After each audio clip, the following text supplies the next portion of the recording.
सत्ता पक्ष के लोग समय समय पर हमें देखने को मिलता है कि जो महापुरुष उनके नहीं हैं, अध्यक्ष चुने गए थे, उनको जो भाषण देना है उस पर भी बहस चल रही थी और सेकुलर रास्ता अपनाया। और वही नहीं जो उनका मंच था। आजादी के मतवालों के मशहूर गीत वंदे मातरम के 150 साल पूरे हो गए। इस मौके पर संसद में विशेष चर्चा रखी गई। इसी चर्चा में सपा सुप्रीमो अखिलेश यादव को जब बोलने का मौका मिला तो उन्होंने बीजेपी को घेरने का कोई मौका नहीं छोड़ा। शुरुआत इसी बात से कर डाली कि बीजेपी के पास जो महापुरुष नहीं है, उन पर वो एकाधिकार जताना चाहते हैं। अंग्रेजों के खिलाफ लड़ना होता था तो यही वंदे मातरम का नारा देकर के लोगों को जोड़ने का काम करते थे। हमारा कोई भी आंदोलन रहा हो, स्वदेशी आंदोलन रहा हो, उसमें भी हम लोग इसी नारे के साथ चले। वंदे मातरम को लेकर के हम लोग इतना देश को एकजुट कर दिए कि अंग्रेज घबराने लगे। और जब अंग्रेज घबराने लगे तो जहां कहीं भी वो देखते थे कि ये नारा लग रहा है, वहां पर देशद्रोही का कानून लगाकर लोगों को जेल भेज देते। ये भी इतिहास है कि जिस समय बंगाल में बच्चों ने गाना गाया, इस गीत को अपने क्लासरूम में गाया, उस समय भी अंग्रेजों ने उनके खिलाफ मुकदमा लगा के उन्हें जेल भेजने का काम किया। ये वंदे मातरम अंग्रेजों ने बैन भी कर दिया। 1905 से लेकर के 1908 तक बैन कर दिया गया और बैन के बाद भी लोग माने नहीं, हमारे क्रांतिकारी लोग माने नहीं और वंदे मातरम को हमेशा उन्होंने अपने दिल और दिमाग में रखा और जनता के बीच में इस आंदोलन को आगे बढ़ाते रहे। सभापति महोदय, जो हमारे सत्ता पक्ष के लोग हैं वो हर चीज को ओन करना चाहते हैं। ये 150वें वर्ष में जब हम वंदे मातरम याद कर रहे हैं, बंकिम चंद्र चट्टोपाध्याय जी को हम याद कर रहे हैं कि उन्होंने इतना महान गीत हमें दिया है। सत्ता पक्ष के लोग समय समय पर हमें देखने को मिलता है कि जो महापुरुष उनके नहीं हैं या जो चीज उनकी अच्छी नहीं है, उनको वो ओन करना चाहते हैं। 150वें वर्ष वंदे मातरम, मैं अभी वो बात कहूंगा और मैं बात कहूंगा और हमारे मंत्री जी उसका जवाब देना। मंत्री जी से सदन में जिस बात का जवाब देने को अखिलेश यादव ने कहा वो दरअसल बीजेपी के गठन का इतिहास था।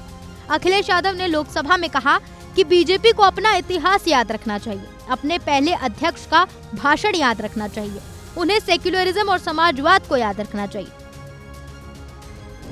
क्योंकि ये बात ओन करने की आ रही, अपनाने की बात आ रही, तो मैं सभापति महोदय, मैं अपने सत्ता पक्ष के लोगों को याद दिलाना चाहता हूं।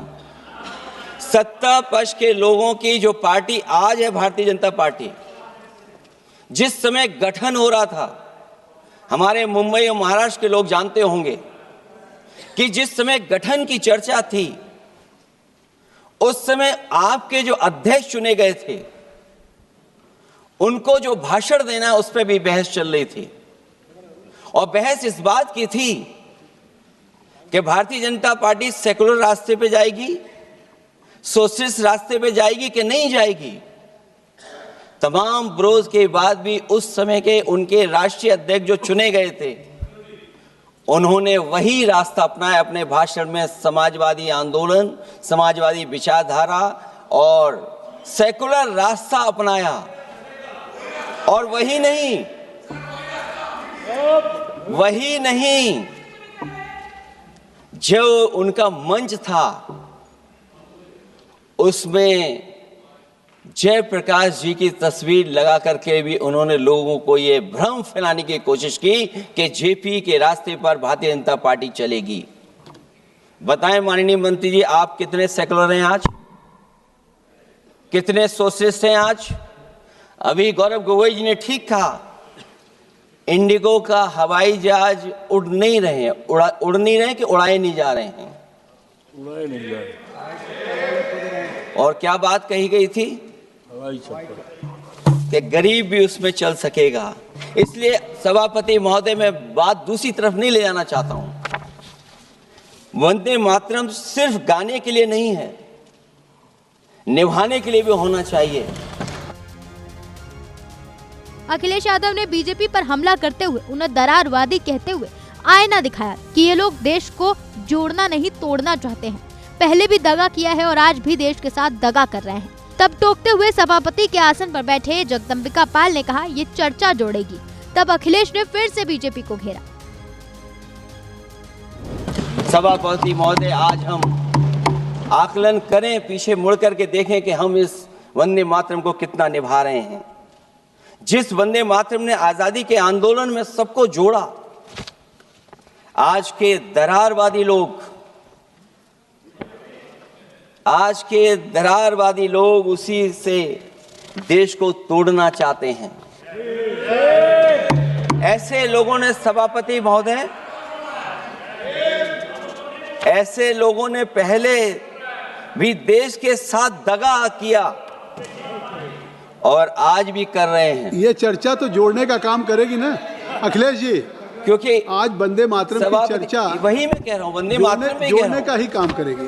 वंदे मातरम कोई दिखावा नहीं है, ना ही राजनीति का विषय है।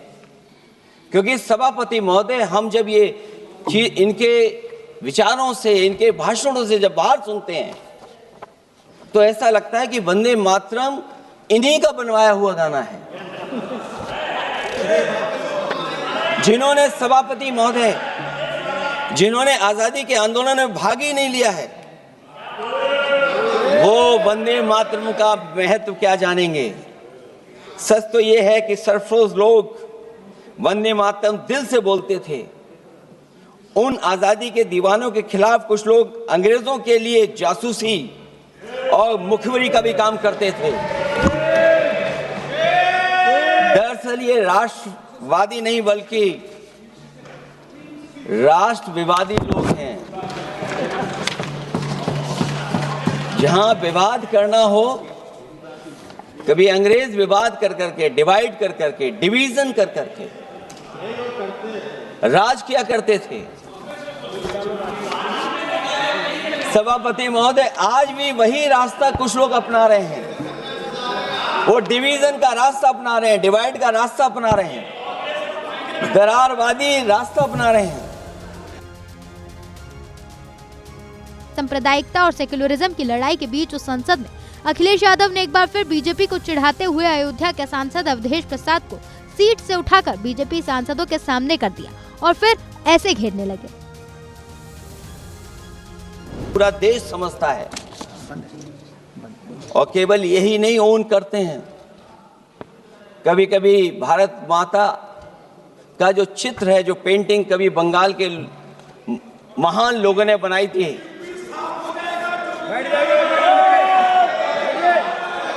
सभापति महोदय, इनको देख लीजिए, और फिर बैठ जाओ।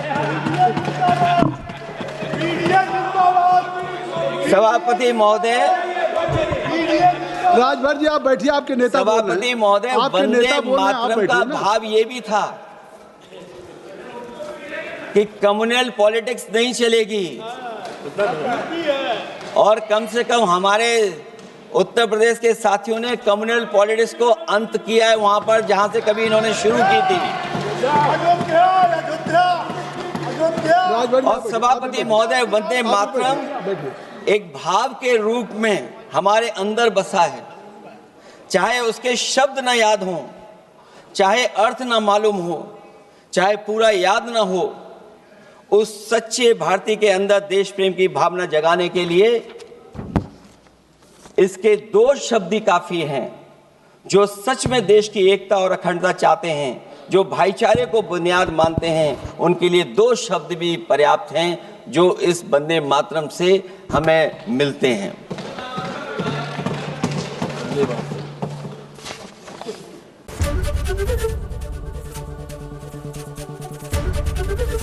एबीपी गंगा, खबर आपकी, जुबान आपकी।